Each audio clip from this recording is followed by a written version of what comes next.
बिहार का शोक कही जाने वाली कोसी नदी का नाम सुनते ही लोगों के मन में खौफ और तबाही की तस्वीर उभर आती है। हर साल मानसून के दौरान कोसी की विकराल धाराएं सुपौल सहित बिहार के दर्जनों जिलों में कहर बरपा देती हैं। सैकड़ों गांव जलमग्न हो जाते हैं, फसलें बर्बाद हो जाती हैं, घर मवेशी संपत्ति बहकर हजारों लोगों को बेघर कर देती है।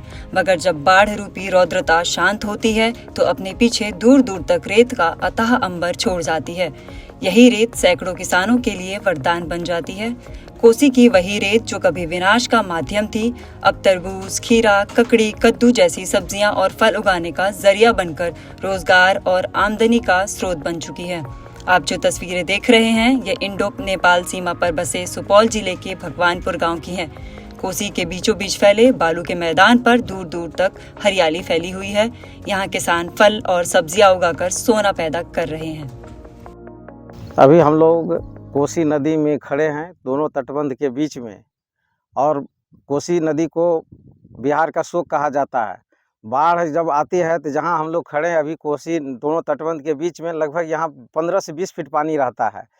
बाढ़ के समय में यहाँ के किसान हम लोगों को जान माल की बहुत क्षति होती है। अपने भैंस गाय माल को लेकर के या तो ऊंचे टीले पर या पूर्वी तटबंध पश्चिम बीच में रहना पड़ता है।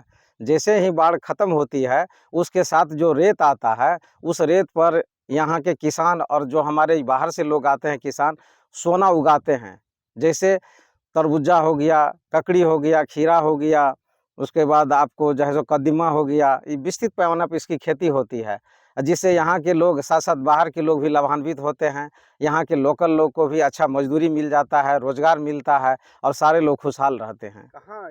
इनकी बिक्री सिलीगुड़ी होता है, पटना होता है, नवादा होता है, उसके बाद दरभंगा होता है, लोकल मार्केट फारबिसगंज होता है। ये अभिशाप है जो बरसात टाइम में जो है सो हम लोगों को नदी पानी परेशान करता है। अब वरदान है जो बरसात टाइम में बालू छोड़ जाती है, जिसमें काफ़ी हरियाली है। सोने की तरह इसमें तारबूज और सब्जी साग ये सब उगाते हैं। खास करके तारबूज के लिए ये बालू बहुत ही उपयुक्त है, जो कि यहाँ के भगवानपुर गांव में हमरा पंचायत में ये हमारा कोसी का क्षेत्र है।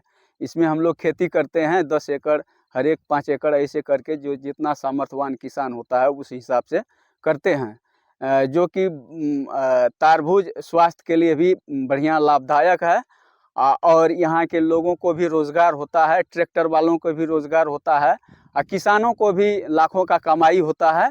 और इसमें खास करके हम कहना ये चाहते हैं जो अस्थायी रूप से सरकार जो है इसमें बिजली का व्यवस्था करे तो और लागत कम आएगा और किसान को ज़्यादा से ज़्यादा मुनाफा होगा। ये हमारा सोच है। बाजार में ये हम लोग सिलीगुड़ी और पटना और रांची और उत्तर प्रदेश का भी जो बाजार बड़ा बड़ा है उसमें ले जा करके बेचते हैं। कितने संख्या में लोग कर रहे हैं यहाँ पे हजारों की संख्या में जितना बालू साइड में रहता है, तटबंध के साइड में, उसमें सारा में लगता है। हजारों की संख्या में किसान, यहाँ का भी लोकल भी और उत्तर प्रदेश का भी किसान आकर के करता है।